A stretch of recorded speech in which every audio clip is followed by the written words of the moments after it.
Bien-aimés, je suis le frère Noah. Je vous présente la méditation numéro 4. Qui est Dieu? Nous traitons de la nature de Dieu aujourd'hui, en ce moment même. Nous traitons de la nature de Dieu.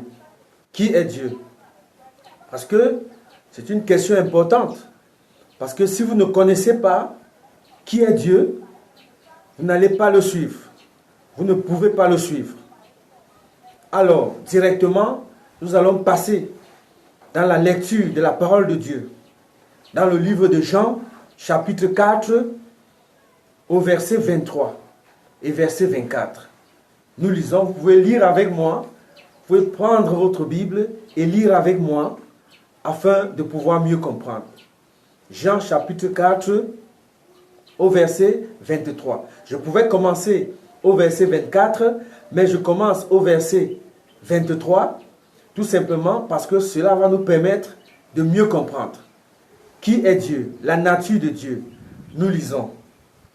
Nous lisons Jean chapitre 4, au verset 23.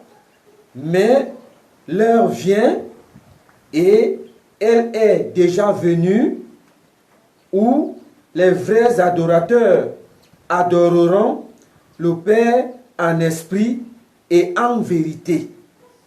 Car ce sont là les adorateurs que le Père demande. Verset 24 maintenant. Dieu est esprit. Dieu est esprit. Voyez la nature de Dieu. Dieu est esprit.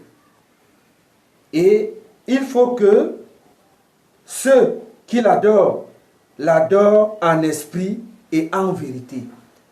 Bien-aimés, le verset est clair. Dieu est esprit.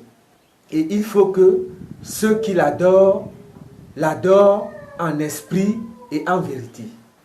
Qu'est-ce que ça veut dire?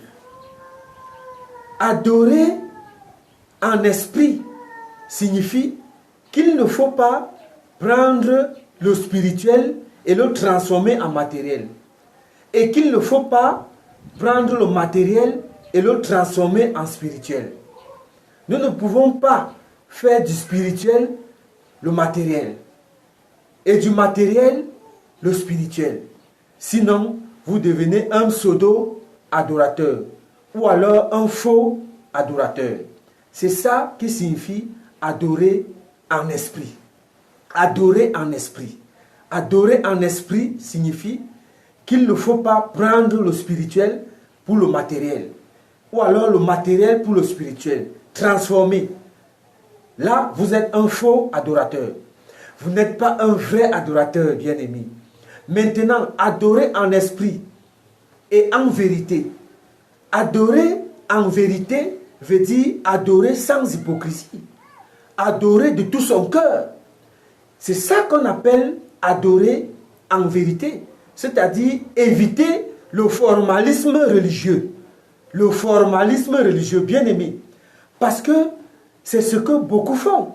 Beaucoup se sont transformés, n'est-ce pas, en pseudo-adorateurs, c'est-à-dire en faux adorateurs. Alors que la Bible nous dit, dans le livre de Jean, chapitre 4, au verset 23, 24 et même 25, en allant, que nous devons adorer Dieu.